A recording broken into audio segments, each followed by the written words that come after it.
Dewan No Kuantan. Terima kasih Datuk Speaker. Pagi tadi perkena 2 biji telur.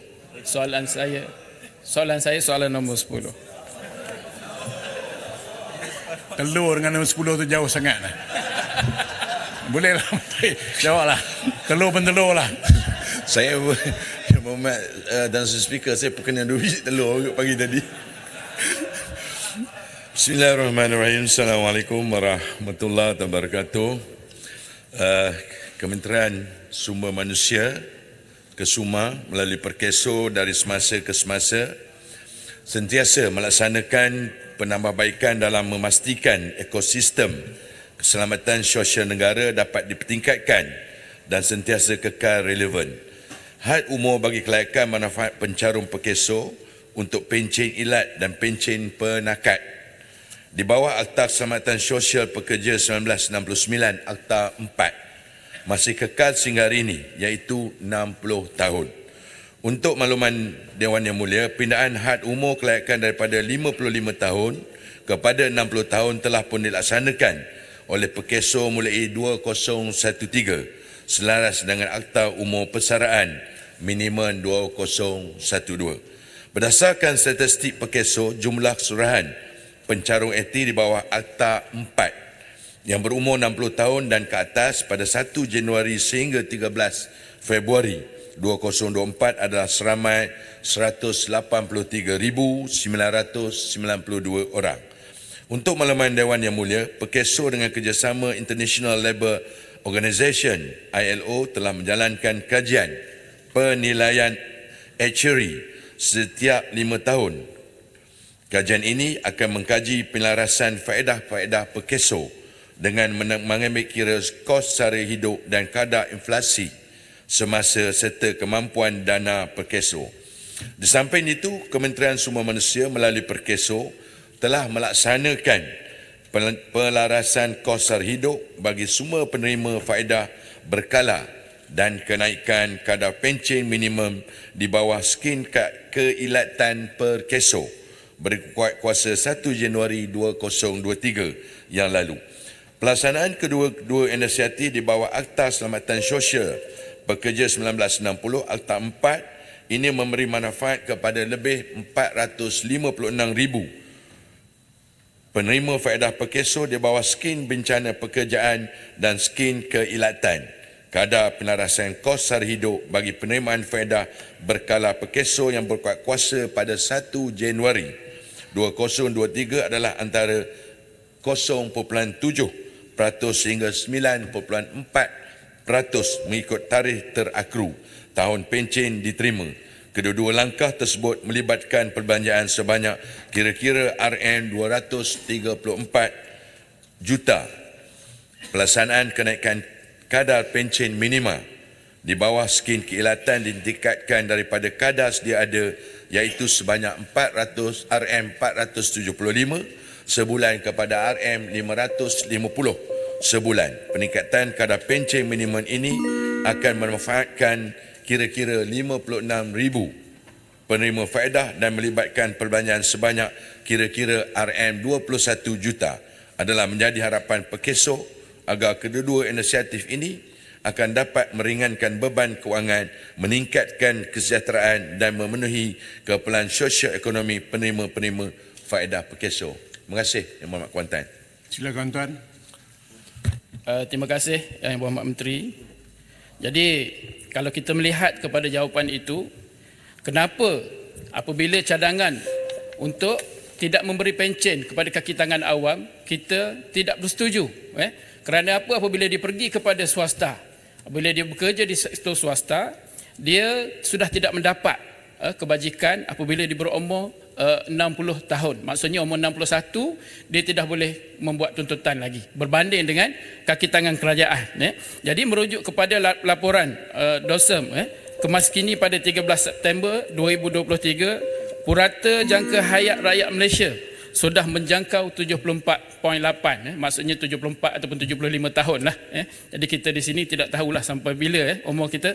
Jadi dalam ziarah kita, dalam saya pergi ziarah kepada orang yang sakit, jadi mereka ni ada yang berumur 61 tahun pada masa itulah mereka baru kena penyakit ataupun ditimpa masalah kesihatan, dan pada masa itu tuntutan perkeso sudah tidak dapat dilakukan.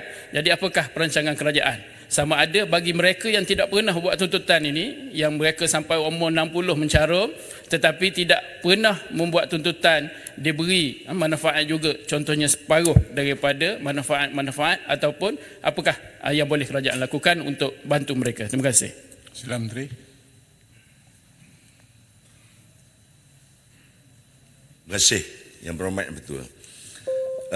Kita sedar bahawa persoalan Kuantan itu berkisar kepada pencen sebenarnya.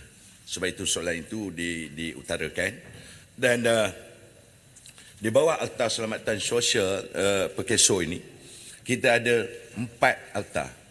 Salah satu akta yang diberikan adalah Akta Keselamatan Sosial Pekerjaan Sendiri 2017, Akta 789, yang faedahnya bencana kerja tiada had umur.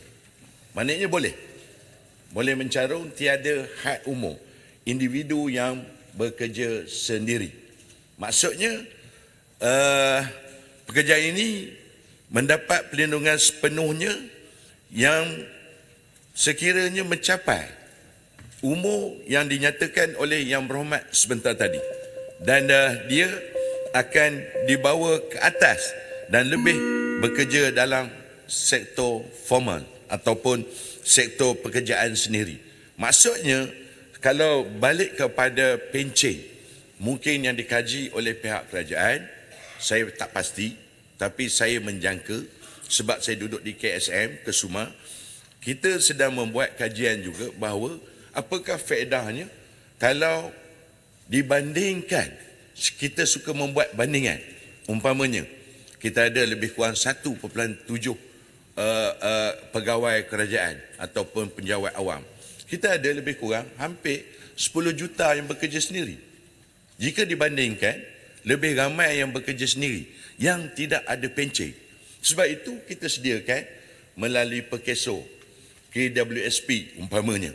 Dan inilah yang sebenarnya yang kita sedang juga terlibat mengkaji bagaimanakah pelibatan mereka ini yang saya nyatakan di bawah Akta Keselamatan Sosial di bawah pekerjaan sendiri 2017 yang boleh memasuki sehingga melebihi had 60 tahun juga tetap boleh mencarung di dalam Perkeso itu sendiri.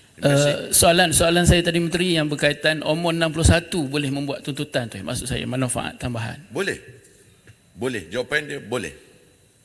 Baik. Masih. Silakan. Terima kasih. Tapah. Terima kasih Tuan Yang Dipertua. Tuan Yang Dipertua memandangkan ada kekangan bagi akta-akta yang sedia ada dengan Perkeso. Dan kita lihat negara kita akan mencapai status aging population by 2030, by 2030. Bererti kita perlu mengadakan rancangan-rancangan khas untuk mengatasi masalah ini, aging population.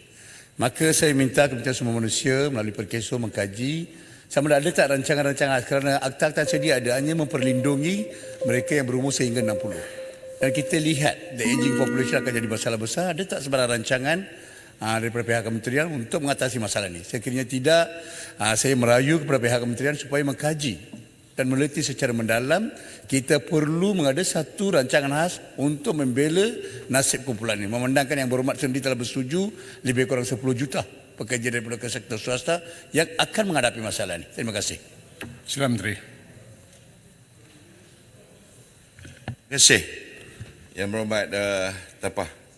Yang Berhormat Tapah ni kita kena, dia lama di Kementerian Sumber Manusia. Sekarang cuma dia tak sempat ke Sumar saja.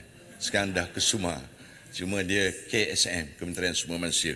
Jadi Yang Berhormat Yang Tan Sri Yang Bertua, sebagaimana yang diutarakan oleh Yang Berhormat Tapah sebentar tadi, supaya daripada 4 akta kita ada di KSM di Kesuma, saya ingat Yang Berhormat Tapah lebih arif kerana lama bersada di KSM, dan keempat-empat akta ini sebenarnya kebanyakan sememangnya, Kuantan bertanya tadi, sememangnya di bawah 60 tahun ke bawah sehingga 60.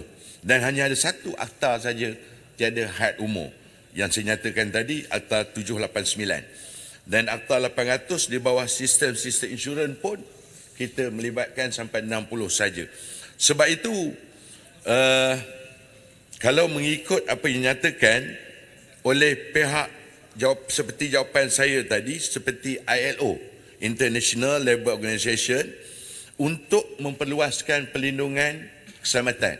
Saya percaya ini zaman Yang Berhormat Menteri lagi yang sedang membuat kajian kepada golongan orang tua ataupun aged care, yang ini turut lindungi bawah skim keselamatan yang bersesuaian selebihnya selepas 60 tahun. Dan inilah sebenarnya apabila saranan pencen yang melibatkan pencen, kami di Kesuma akan membuat kajian seperti yang dinyatakan oleh Yang Berhormat daripada Tapah sebentar tadi. Terima kasih Yang Berhormat Tapah mengutarakan perkara ini. Sudah pasti kita memberi pandangan serius kerana pelibatan yang begitu ramai, yang lebih ramai daripada penjawat awam, 1.7 juta penjawat awam, sebenarnya lebih ramai. Jadi kita terpaksa mesti mengkaji sepenuhnya apabila pelaksanaan yang akan dilakukan oleh pihak kerajaan nanti. Terima kasih Yang Berhormat Tapah. Baik, terima kasih Yang Berhormat